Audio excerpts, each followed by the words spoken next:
I don't like honestly, I really don't like offending people, but sometimes it's necessary.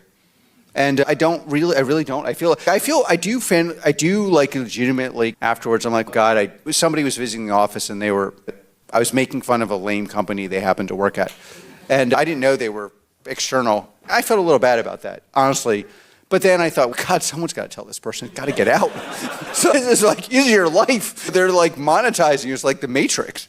And I believe what I'm saying. And you always like this though? Actually very introverted, and I am shy. But if you put me on stage and ask me a question, things happen.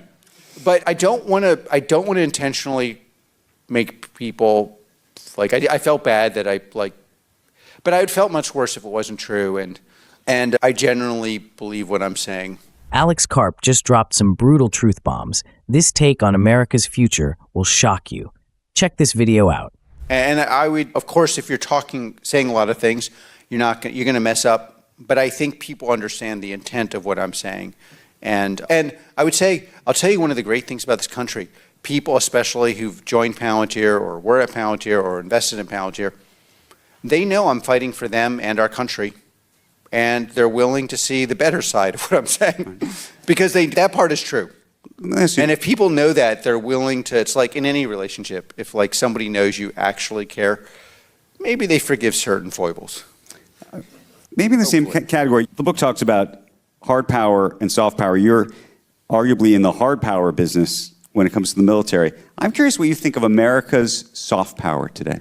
We're talking about USAID getting closed down, or we're going to stop trying to bribe the rest of the world to like us. What's going to happen? Okay, I just see the whole debate as being not, let's say, my version of what's going to happen in the next 10 years is, or even 5, is 86% of the value of, or market cap of the top 50 companies are US. And then on the battlefield and in commercial, deploying AI. I think people somehow still don't quite understand. And I think the power. Don't understand what? How much it's going to change the relative GDP of America compared to, say, our allies. I think it was 61 to 92, rough. France's GDP grew faster than America's. Can anyone imagine any European country having a GDP even half as strong as America will have in the next 5 years? And let alone the next 20 years. And then you have the battlefield is going to be AI and smaller weapons driven. This isn't just about feeling bad for calling out inefficiencies. It's about ensuring that the best ideas win. AI will fundamentally reshape both the economy and the battlefield. Those who fail to recognize that are already falling behind. The next 5 years will define the global power balance. And the almost complete tech scene for that is in this country. And so you consider that soft power? Economic power? No, I think what category is that in? No, I think the hard power is going to be so dominant that I think the real problem, and if you just take America vis-a-vis Europe, so leave China, Russia, Iran aside, the real issue we have is this economy, like just to take Palantir's financials, we grew 54% last year in US comm, and in continental Europe we grew 4%. And I think that's pretty typical of that's extreme, but you get it. And by the way, we have the same product, the same people, the same implementation. Like, these countries are just completely diverging. And I think what we're entering, one of the things I'm fascinated about, the book reads like it was written for today. But one of the things. It was written a year ago. Yeah, it was written a year ago. But one of the things that's not in the book that kind of is a way of addressing this point is people who look at, say you're in Germany and you're thinking about the tech scene, what you say in private is, yeah, it sucks, but the pendulum will swing back. I've heard this 1,000 times.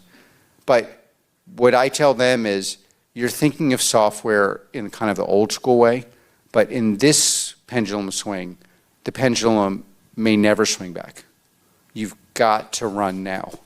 And so I think we're just in a completely different world where, if people, we have questions. If people,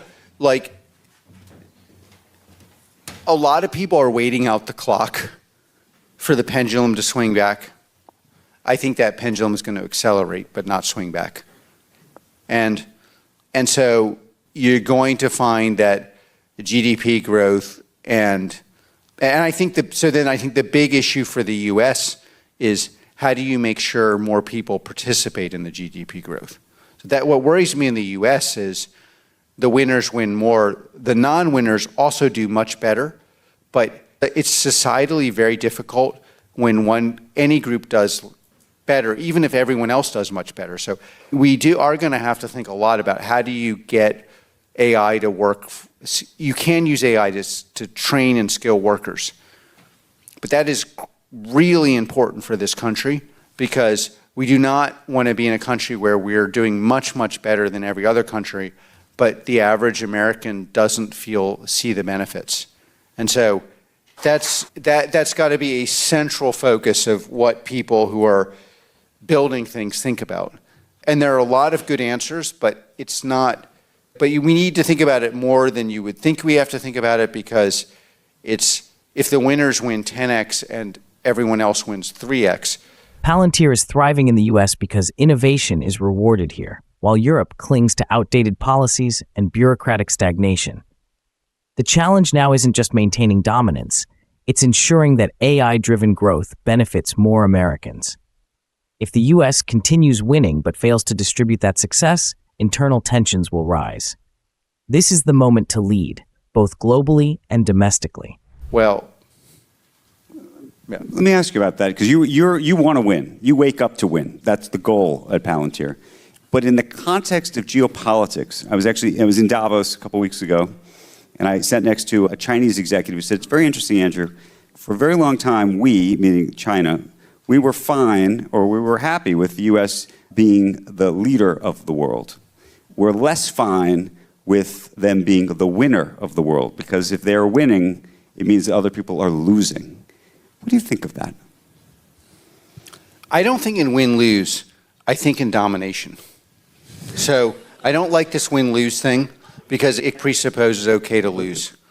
And I think domination is important because it's very hard to build. It's very hard to build a business.